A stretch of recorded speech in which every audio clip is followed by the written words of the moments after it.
12 मार्चला जागतिक किडनी दिनानिमित्त किम्स मानवता हॉस्पिटल नाशिक येथे अवयवदानाचे महत्त्व याविषयी जनजागृती करण्यासाठी विशेष कार्यक्रमाचे आयोजन करण्यात आले होते. या प्रसंगी अवयवदाते व त्यांच्या कुटुंबियांचा मोठ्या उत्साहात सत्कार करण्यात आला. यावेळी किडनी रोग व प्रत्यारोपण तज्ज्ञ डॉक्टर मोहन पटेल, मूत्ररोग तज्ज्ञ डॉक्टर परीक्षित महाजन, डॉक्टर निलेश सिंग, रुग्ण, अवयवदाते व त्यांचे कुटुंब मोठ्या संख्येने उपस्थित होते. अवयवदानाच्या माध्यमातून अनेक रुग्णांना नवजीवन मिळत असून समाजासाठी हे एक अत्यंत प्रेरणादायी कार्य आहे आणि अशा प्रत्येक कार्यात किम्स मानवता हॉस्पिटलचा सहभाग असतो, असे मान्यवरांनी यावेळी सांगितले. तसेच जास्तीत जास्त लोकांनी अवयवदानासाठी पुढे यावे असे आवाहन सुद्धा करण्यात आले. नमस्ते, मी डॉक्टर मोहन पटेल, किडनी रोग व प्रत्यारोपण तज्ज्ञ, किम्स मानवता हॉस्पिटल नाशिक.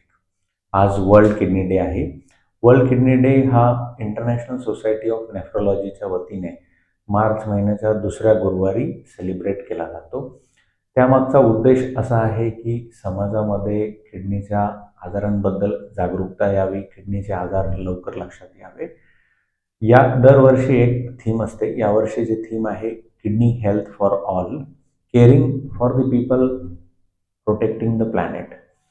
म्हणजे किडनीचे आजार जर आपण लवकर डिटेक्ट केले तर आपण त्यांचे कॉम्प्लिकेशन्स वाढवू शकतो, प्रिव्हेंट करू शकतो आणि डायलिसिस आणि ट्रान्सप्लांटची वेळ येणार नाही, या दृष्टीने अर्ली स्टेप्स घेता येतील. तसंच प्रोटेक्टिंग द प्लॅनेट म्हणजे एनर्जी इफिशियंट आणि ॲडव्हान्स्ड टेक्नॉलॉजीचा यूज करून कमीत कमी वेस्टेज करायचं, कारण डायलिसिसमध्ये खूप पाण्याचा यूज होतो. तर न्यू टेक्नॉलॉजीचा यूज करून जे आपण वेस्टेज आहे ते पण सेव्ह करता आलं पाहिजे आणि आपण प्लॅनेटचा पण विचार करायला पाहिजे, अशी थीम आहे.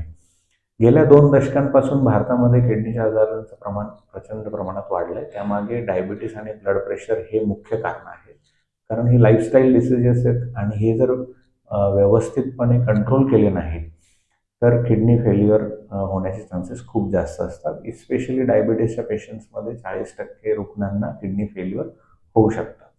त्यामुळे वयाची 40शी पार केल्यानंतर ज्यांना डायबिटीस असेल किंवा ब्लड प्रेशर असेल किंवा ज्यांना किडनी स्टोन्स असतील, फॅमिलीमध्ये किडनीचा आजार असेल किंवा स्मोकिंग अल्कोहोल असेल सवय असेल, तर अशा सगळ्यांनी दरवर्षी किडनीचा चेकअप